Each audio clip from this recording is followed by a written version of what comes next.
Hello guys, നമുക്കിന്ന് ഇവിടെ UK Diwali celebration കണ്ടാലോ. നമ്മളെ ഫ്രണ്ട്സ് അവരുടെ വീട്ടിൽ ഇൻവൈറ്റ് ചെയ്തിട്ടുണ്ട് കേട്ടോ. അവർ മലയാളീസ് അല്ല, ദേ ആർ ഫ്രം മൈസൂർ. അങ്ങനെ നമ്മൾ അവരുടെ വീട്ടിലെത്തി. അപ്പോഴേക്കും പൂജയും കാര്യങ്ങളൊക്കെ കഴിഞ്ഞിട്ടുണ്ടായിരുന്നു കേട്ടോ. ഇതൊക്കെ കണ്ടപ്പോഴത്തേക്കും എനിക്ക് പെട്ടെന്ന് എൻ്റെ ഫ്രണ്ട് സ്വാധീനം ഓർമ്മ വന്നു കേട്ടോ. അവളാണ് ഈ ദിവാലിക്ക് ഏറ്റവും എക്സൈറ്റഡ് ആയിട്ട് ഞാൻ കണ്ടിരിക്കുന്ന ഒരാൾ. പിന്നെ ഈ ഗുലാബ് ജാമുനൊക്കെ കണ്ടപ്പോഴത്തേക്ക് എനിക്ക് അവൾ പറയുന്ന കേസരിയാണ് പെട്ടെന്ന് മനസ്സിൽ ഓർമ്മ വന്നത്. പിന്നെ ദേ പോയി ദാ വന്നു എന്നും പറഞ്ഞ് നമ്മൾ ഫ്ലാറ്റിൽ തിരിച്ചു വന്നു കേട്ടോ. ബിക്കോസ് എൻ്റെ ഡ്രസ്സിൽ ഞാൻ അസ്വസ്ഥയായിരുന്നു. ദിവാലിയൊക്കെ അല്ലേ, കുറച്ച് എത്നിക് ആയിക്കോട്ടെ എന്ന് വിചാരിച്ചു ഒരു സൽവാറൊക്കെ ഇട്ടു കേട്ടോ.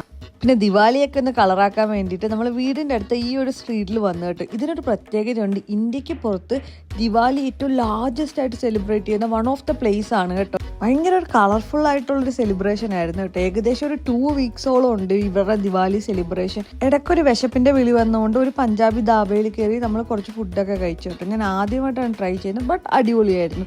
പിന്നെ ദേ നാട്ടിലെ പോലെ ഇവിടെ ഫുൾ പടക്കമൊക്കെ ഉണ്ട് കേട്ടോ. അങ്ങനെ നമ്മൾ കുറച്ച് എയർ പടക്കമൊക്കെ മേടിച്ച് പകിനിയിൽ അത് ഫുള്ള് പൊട്ടിച്ച് കിടക്കുമായിരുന്നു കേട്ടോ. ഇത് കാണുമ്പോഴേ നാട്ടിലെ കുറച്ച് ഉത്സവം അല്ലെന്നുണ്ടെങ്കിൽ ആലപ്പുഴയിൽ നിന്നായതുകൊണ്ട് നമ്മുടെ മുല്ലക്കച്ചെറപ്പിൻ്റെ ഒക്കെ ആ ഒരു വൈബായിരുന്നു കേട്ടോ.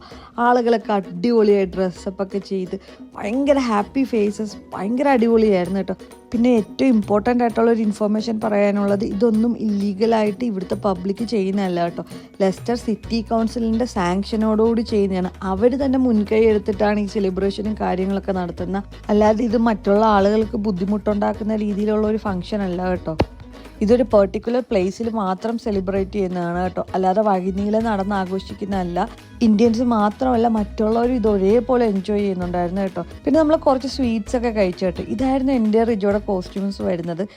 പിന്നെ ഈ പ്രാവശ്യം വിഷു ഇവിടെ ആയതുകൊണ്ട് പടക്കം പൊട്ടിക്കാൻ പറ്റാത്ത വിഷമം 2 കമ്പിത്തിരി കത്തിച്ച് ഞാനങ്ങ് തീർത്തിരിക്കുകയാണ്. പിന്നെ കൃത്യം 10 മണിയായപ്പോഴത്തേക്ക് എല്ലാ കലാപരിപാടികളും അവസാനിപ്പിച്ച് അവരവരുടെ വീട്ടിൽ കയറണമെന്നുള്ള അനൗൺസ്മെൻ്റ് ഒക്കെ നമുക്ക് കിട്ടി. അതിന് പുറകെ ക്ലീനിങ്ങുകാരും എല്ലാം വന്നു. ഇത്തവണത്തെ ദിവാലി എല്ലാം അടിച്ചു പൊളിച്ച്. അപ്പം അത്രയേ ഉള്ളൂ. ബായ്.